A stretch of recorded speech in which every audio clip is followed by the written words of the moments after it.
नमस्कार. शक्तिपीठ महामार्गासंबंधीची महत्त्वाची माहिती. शक्तिपीठ महामार्ग जाणाऱ्या गावातील शेतकऱ्यांना मिळू शकते इतकी नुकसान भरपाई. नेमकी कोणकोणत्या गावामधून रस्ता जाणार आहे आणि कोणत्या गावाला किती नुकसान भरपाई मिळणार आहे, सविस्तर माहिती घेऊया व्हिडिओमध्ये. व्हिडिओ शेवटपर्यंत बघा.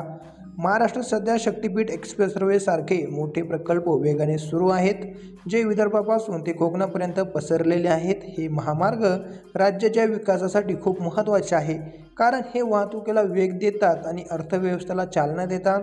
पण या प्रकल्पामुळे अनेक गावातील शेतकरी प्रभावित होत आहे. त्यांच्या जमिनी या मार्गासाठी अधिग्रहित केल्या जात आहे.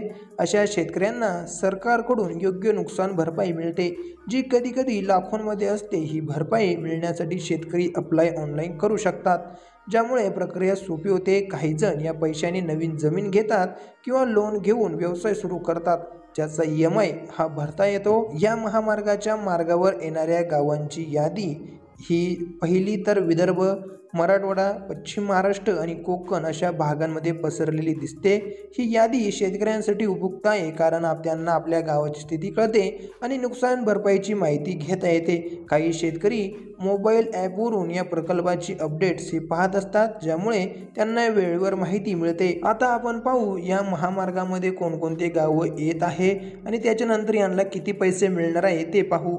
तर यवतमाळमध्ये चिल्ली, सुकली, नागेश्वरी, दहगाव, बेलखेड, आमला, येरदा, घोडदरा, चिचघाट, पाचडोह, येवली, वडगाव, रामनगर, कोरेगाव, उरुद, येवती, केळझरा, अंतरगाव, सुकली, लोणबेहळ, घोणसरा, हिवाळेश्वर, बोरगाव, तळणी, कुर्हा, अंजी, कारेगाव, बोरेगाव, पिंपरी, विठोली, यमवार, पिंपळदरी, तिवर, मलकापूर, पोहडुळू, इंजनी, हिरवा, गौळ, कुरवाडी, डोंगरगाव, वरझडी, खैरगाव, मांजरखडा, खडका, वाघनाथ, आंबोडे, कलगाव, उटी, नेहरूनगर, मुंडा, कठोरी, राजुरी आणि नंदगाव ही यवतमाळमधील गावे आहे.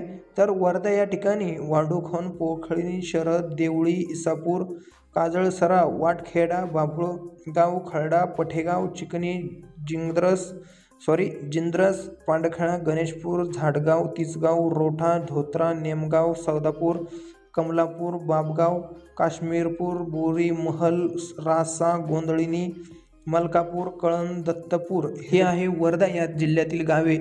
सोबतच नांदेड या ठिकाणी करोडी, कालेश्वर, वेलाम, उच्चेगाव, आडा, रुई, पळसा, वरड, शेवळा, कवुना, बामणीताडा, चिंचगावन, जगापूर, मनठा, वरंठ, जांभळ, सावली आणि भोगाव. तर हिंगोलीमध्ये आहे गिरगाव, उमरी, मालेगाव, दमदारी, देवगाव, कुऱ्हाड, पळसगाव, गुंज, आसेगाव, टाकळगाव, राजापूर, बाबुळगाव, पिंचोरे, रेणुकापूर, लोणी बुद्रुक, हातानगर जवळ, खुर्दी, भट्टी, महालिंग, झुंझुनवाडी, भाटेगाव, जमगाव, सुकलीवीर, डोंगरखडा जवळच, पांचाळ व सफल.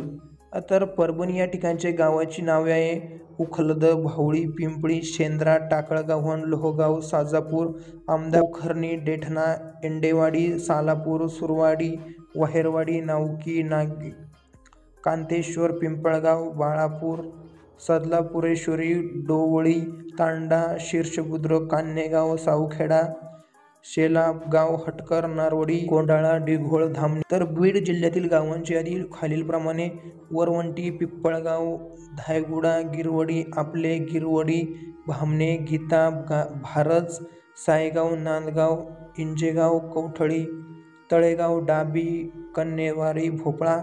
तर लातूर या ठिकाणचे गांजूर, रामेश्वर, देंडेगाव, कासार, जवळाला, ढोंगी, काडगाव, मांजरी, चिंचोली, जातेगाव, मुरुड, अकोला, चाटा, भोयरा, भोपाला, चांदवाडा, माटेगाव, भोकरराव, देशमुख, कवडा, कैज, नाहोली, भेट आणि अंधोरा. तर धाराशिव या ठिकाणचे गावांची नावे: कंटेवाडी, नितली, घुनी, लासोना, सावंगी, कामेगाव, चिखली, महालिंगे, बरमगाव, मेडसिंगी, देवळारी, शेकापूर, गौससुदी, वरंटी, पोनेहर, बेडगा आणि सुंदरी. हे होते धाराशिव येथील गावांची नावे.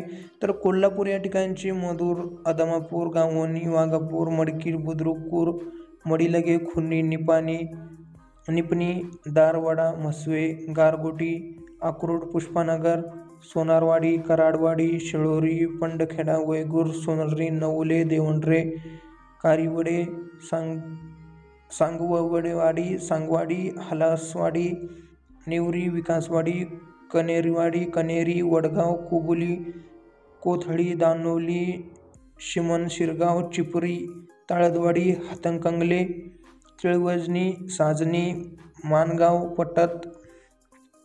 पटत, कोंडली, डाळिंब, शेलाम, पसरलेली, आंबेवडी, शिळोनार, कागल ग्रामीण, सिद्धनेली, कोल्हापूर, एकोडी, बामणी, खेळवडणे, न्हावी, खेवडे, सावरख, बुद्रुक, सोनाळी, कुर्णे आणि निरोधनी.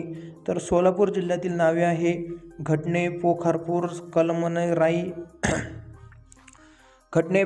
कलमराई, मालेगाव, जळगाव, मसरे, चौधरी, हत्ती, चिकलखोना, सैलगाव, डोलगाव, मवळी, पडसाळ, संगणवाडी, मांजरी, देवखाडवाडी, अनंतवाडी, कासेगाव, चिकोली, बामणी, खुनेश्वर, भोयरे, हिंगली, निपाणी, औडेगाव, सौदाणे, टाकली, सिकंदर, कोकणवाडी, पाचेगाव, बुळणूर, झुळूण, चिंचोळी, विटे, बोरगाव, आंबे, रांजणी, शेटफळ, एकुर्तूर, कमलापूर, अजनावर, चिंगणे, वझरे, नाझरे, चोपडे, कोले हे आहे सोलापूर येथील गावे. तर सांगली या ठिकाणी घरजण, तिसंगी, शेटफळी, कोल्हापूर, बुधगाव, माधवनगर, कर्नाळ, पडणे, सोनरी, डोंगली, सिद्धेवाडी, सावळजळ, मोनेसुरवाडी, सावळणी, तकपिनी, नागवणी, कवटे, अंजनी, वज्रत, टोहे, गव्हाण आणि सांगलवाडी हे येथील सांगली जिल्ह्यातील गावांची नावे. तर सिंधुदुर्ग या ठिकाणी कमी गावांची नावे आहे, म्हणजे उदली, फडमसरी, आंबोली, गेलेले, घारपण, तांदुली, वांदा, डेवडे आणि उत्तर गोवा या ठिकाणी पत्रादेवी ही गावांची यादी आहे. आता आपण पाहू की यांना नेमकी पैसे हे किती मिळणार आहे. ते म्हणजे शक्तिपीठ एक्सप्रेसवे हा एक अत्याधुनिक महामार्ग आहे जो वेगाने वाहतुकीसाठी डिझाईन केलेला आहे. या प्रकल्पामुळे शेतकऱ्यांच्या जमिनी अधिग्रहित होतात, पण त्या बदल्यात नुकसान भरपाई मिळते. ही भरपाई जमिनीच्या बाजारभावानुसार ठरवली जाते, ज्यामुळे शेतकरी आपल्या कुटुंबासाठी चांगले भविष्य घडवू शकतात. शक्तिपीठ महामार्गासाठी जमीन घेताना जमिनीचा मोबदला 5 पट दिला जाऊ शकतो. साधारणपणे प्रति गुंठा 1.5 ते 3 लाख रुपये इतकी रक्कम शेतकऱ्यांना मिळू शकते असा अंदाज वर्तवला जात आहे. गावांमध्ये ही रक्कम इतकी मोठी असते की शेतकरी नवीन घर बांधतात किंवा मुलांच्या शिक्षणासाठी वापरतात. या प्रकल्पाच्या प्रभावामुळे गावामध्ये बदल घडतो, जसे की नवीन रस्ते आणि सुविधा येतात. लक्षात घ्या, हा फक्त अंदाज आहे. सरकारने अजून काही अधिकृत घोषणा ही केलेली नाही, याची नोंद ही सर्वांनीच घ्यावी. सोबतच तुम्हाला नेमकी तुमच्या जमिनीचा मोबदला किती पाहिजे आहे तेही देखील कमेंटच्या माध्यमातून तुम्ही कळवू शकता. सोबतच तुम्ही ऑनलाईन अप्लायही देखील यासाठी करू शकता. धन्यवाद.